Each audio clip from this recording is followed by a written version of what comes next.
দর্শক, বহুল প্রতীক্ষিত এবং প্রত্যাশিত নির্বাচন শেষ, এবারে পালা সংসদ গঠনের। কেমন হবে এবারের সংসদ, এই বিষয় নিয়ে আমরা আজ আলোচনা করব এবং আলোচনার জন্য আমাদের সাথে স্টুডিওতে উপস্থিত আছেন জাগো নিউজের সিনিয়র রিপোর্টার মফিজুল সাদিক। চলে যাচ্ছি তার কাছে। সাদিক, স্বাগত আপনাকে। কেমন আছেন? আমি ভালো আছি, আপনাকে অনেক ধন্যবাদ আমাকে এখানে আমন্ত্রণ জানানোর জন্য। জি, ধন্যবাদ। আমি শুরুতে যেমনটি বলছিলাম যে বহুল প্রতীক্ষিত এবং প্রত্যাশিত নির্বাচন শেষ এবং আমরা ফলাফলও পেয়েছি। বিএনপি এগিয়ে আছে, বিএনপি সরকার গঠন করতে যাচ্ছে।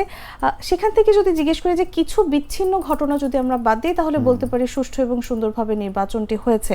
আপনি পুরোটা সময় মাঠে ছিলেন, আপনার অভিজ্ঞতার কথা জানতে চাইব শুরুতে। ধন্যবাদ আপনাকে আমাকে এখানে আমন্ত্রণ জানানোর জন্য। আসলে আপনাকে বলে রাখি যে আমি বিগত বেশ কয়েকটি নির্বাচন আমি মাঠে কাভার করেছি, যেগুলো আমার যেটা অভিজ্ঞতা যে বিভিন্ন নির্বাচনে ভোটারদের একটা অভিযোগ থাকতো যে আমার ভোটটা অন্যজন দিয়ে দিল, আমি ভোট দিতে পারলাম না। পেশি শক্তিরও একটা খেলা দেখতাম যে যার পেশি শক্তি বেশি সে হচ্ছে তার লোকগুলো ভোট সেন্টারে আসতো, বাকি কেউ আসতো না। কিন্তু এবার দেখলাম একদম ভিন্ন চিত্র। মানুষ শান্তিপূর্ণভাবে আসছে, যার ভোট সে দিয়ে যাচ্ছে এবং ভোটের পরিবেশ আমার কাছে খুবই ভালো মনে হয়েছে। এবং আমি বেশ কয়েকটা সেন্টারে ঘুরেছি, বিশেষ করে ঢাকা 2 আসনের, এরপরে ঢাকা 3 আসনের, এরপরে ঢাকা 8 আসনের। তো আমি কোথাও গোলযোগ বা কোনো ভোটারের কাছ থেকে আমি কোনো কিছু এখনও আমি পাই নাই। সেটা ভোটারের সাথে কথা বলেছি, ওখানে পুলিং এজেন্টের সাথে কথা বলেছি, এরপরে ভোট কেন্দ্রে যে প্রিজাইডিং অফিসার দায়িত্বে থাকেন তাদের সাথে কথা বলেছি। মানে সামগ্রিক দিক থেকে আমি যে কয়েকটা নির্বাচন দেখেছি সব থেকে নির্বাচনটা আমার কাছে খুবই ভালো মনে হয়েছে। হ্যাঁ, কিছু কয়েকজন একটা মানে ইসিতে অভিযোগ করেছে যে গণনার ক্ষেত্রে নাকি তাদের একটু মানে অন্য কিছু করা হয়েছে, বিশেষ করে ঢাকা 13-তে মামুনুল হক, এরপরে উনি জামাত সহ 11 দলীয় জোটের প্রার্থী, আর এটা হচ্ছে ফুটবলার, নাম করা ফুটবলার আমাদের বাংলাদেশের আমিরুল ইসলাম। এরপরে মায়ের ডাকের যিনি ছিলেন তুলি আপা, সরি আপার নামটা আমি পুরোপুরি জানি না। হ্যাঁ, তো একটা বিষয় কি যে আসলে মানে ওরা কিন্তু খুব বেশি ডিফারেন্স হারে নাই, কেউ হচ্ছে 1,500 2,000, মানে তাদের কেউ তো পরাজয় মেনে নিতে চায় না যে আরেকটু যদি গণে আরেকটু যদি আমার মানে 2,000 ক্রস করে কোনোভাবে, এই একটা ভোট সংখ্যা বাড়লেও বাড়তে পারে, কিন্তু নির্বাচনে আসলে হার জিত থাকবে, এটাই আসলে স্বাভাবিক ব্যাপার। এবং আপনি বলছিলেন যে বেশ কয়েকটি নির্বাচন আপনি কভার করেছেন। অন্যান্য নির্বাচনের চেয়ে এই নির্বাচনের কথা যদি বলি, তাহলে এই নির্বাচনটি আসলে কেন ভিন্ন এবং যদি বলি যে দেশের জন্য গুরুত্বপূর্ণ, আমরা বলতে পারি কেন মনে হচ্ছে যে ভিন্ন এবং দেশের জন্য গুরুত্বপূর্ণ? ধন্যবাদ আপনাকে। আপনি জানেন যে অন্য যে নির্বাচনগুলো হয়ে থাকে যে একটা কোনো সরকার থাকে, সে নিরপেক্ষ সরকার হোক বা চলমান কোনো সরকার হোক, কিন্তু এবার কিন্তু ওই ধরনের সরকার ছিল না, একটা অন্তর্বর্তীকালীন সরকার ছিল। আমাদের জুলাই আগস্ট পরবর্তী একটা অগ্নিগর্ভ একটা দেশ ছিল আমাদের, চারিদিকে হানাহানি মারামারি একটা অনিশ্চয়তা। তো ওর মধ্যে থেকে আমাদের প্রধান উপদেষ্টা দায়িত্ব নিলেন, চালকের আসনে আসলেন। তারপরেও আপনি জানেন যে নির্বাচিত সরকার না আসলে কিন্তু দেশে অনেক মানে ঝামেলা হয়। প্রধান যে হয় আপনার সাথে বড় কোনো চুক্তি কোনো দেশ করবে না, এবং আপনাকে কোনো বড় যে আমাদের যে উন্নয়ন সহযোগী আছে বা ঋণদাতা যেগুলো আছে, এডিবি বলেন, বিশ্বব্যাংক বলেন, জাইকা বলেন, ওনারা কিন্তু আমাদের সাথে কোনো প্রজেক্টে তারা লোন সাইনিং করবে না। কারণ সোজা সাপটা কথা, আমার ঘরে যদি অশান্তি থাকে আমার কিন্তু কেউ টাকা ধার দেবে না, কিন্তু আমার যদি না আমার নেতৃত্ব ঠিক আছে, সংসার আমার ওকে আছে, অনেকে টাকা ধার দিতে যাবে।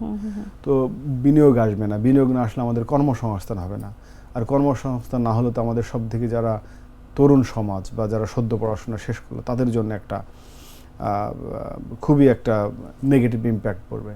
তো সেই ক্ষেত্রে আমার মনে হয় যে এই যে পরিবর্তিত সরকার এসেছে, এর কাছে আমাদের সবার কিন্তু প্রত্যাশা অনেক বেশি।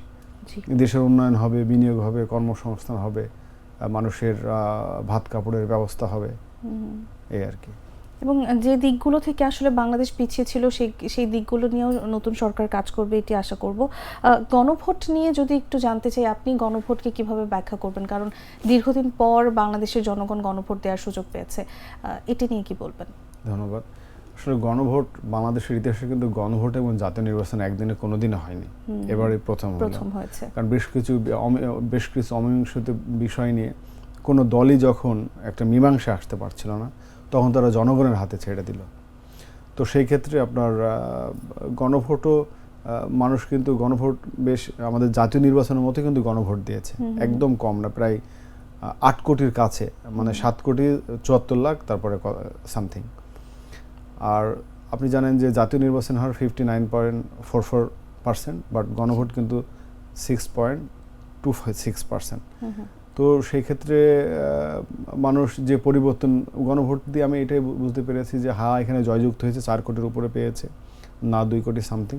সুতরাং মানুষ পরিবর্তনের পক্ষে, তার একটা সংস্কার চায়, তার একটা পরিবর্তন চায়। মানে আমাদের যে বর্তমান বিদ্যমান যে প্রেক্ষাপট, বিদ্যমান যে আমাদের আইন, বিদ্যমান যে নিয়ম, এটার মানুষ পরিবর্তন চায়। এটার স্পষ্ট বার্তা কিন্তু গণভোটে। একদমই। এবং সাদিক, একটা অভ্যুত্থান, এরপরে সরকার পতন, তারপর নানা চড়াই উতরাই পেরিয়ে আসলে লাল সবুজের বাংলাদেশ এখন সংসদের পথে। এই গণতান্ত্রিক যে যাত্রা, এটিকে আপনি কিভাবে ব্যাখ্যা করবেন? ধন্যবাদ আপনাকে। আসলে গণতান্ত্রিক যাত্রা, আমরা কিন্তু একটা গণতান্ত্রিক সরকার, এটা কিন্তু সবারই কিন্তু প্রত্যাশা যে একটা গণতান্ত্রিক সরকার আসুক, আর জনগণের সরকার আসুক, তারা দেশের দায়িত্বভার নিক। কারণ আপনি দেখেন যে জনগণের সরকার না আসলে নানা ধরনের কিন্তু বিশৃঙ্খলা সৃষ্টি হচ্ছিল, এখানে মব, ওখানে ঝামেলা, মানে কেউ কারোর কিন্তু কমান্ড মানছিল না। মানে আমাদের একটা নেতা কিন্তু দরকার ছিল, একটা নির্বাচিত। সুতরাং দেশ একটা নির্বাচিত নেতা পেয়েছে, তারেক রহমান। উনি কিন্তু তরুণই বলা যায়। এবং আপনি দেখেন এবার সংসদে কিন্তু অনেক তরুণ কিন্তু এবার সংসদ সদস্য হয়েছে, যেমন এনসিপির প্রায় সবগুলোই, হান্নান মাসুদ থেকে শুরু করে নাহিদ ইসলাম, হাসনাত আবদুল্লাহ আছেন, এরপরে আপনার পুতুল নামের একটা আপা আছেন নাটোর থেকে, উনি পাশ করেছেন, ওনার বয়সও বেশি না।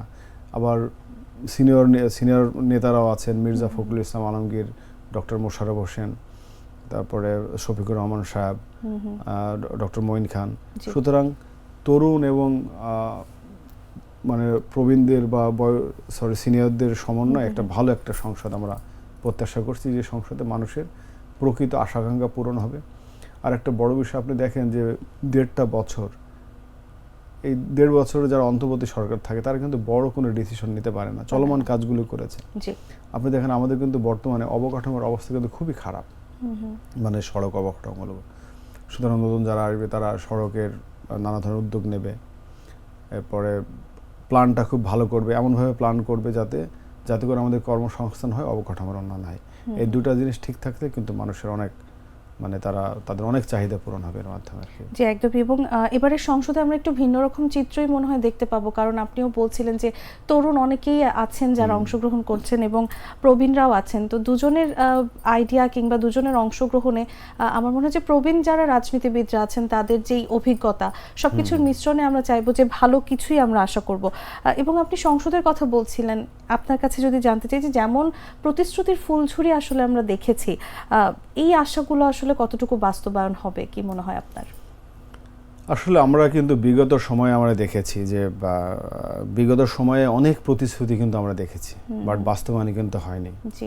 আমরা কিন্তু শেখ হাসিনা 10 টাকা কেজি চাল খাওয়ানোর প্রতিশ্রুতি কিন্তু আমরা ভুলি নাই, উনি কিন্তু দিয়েছিল, কিন্তু আমাদের খাওয়াতে পারে নাই।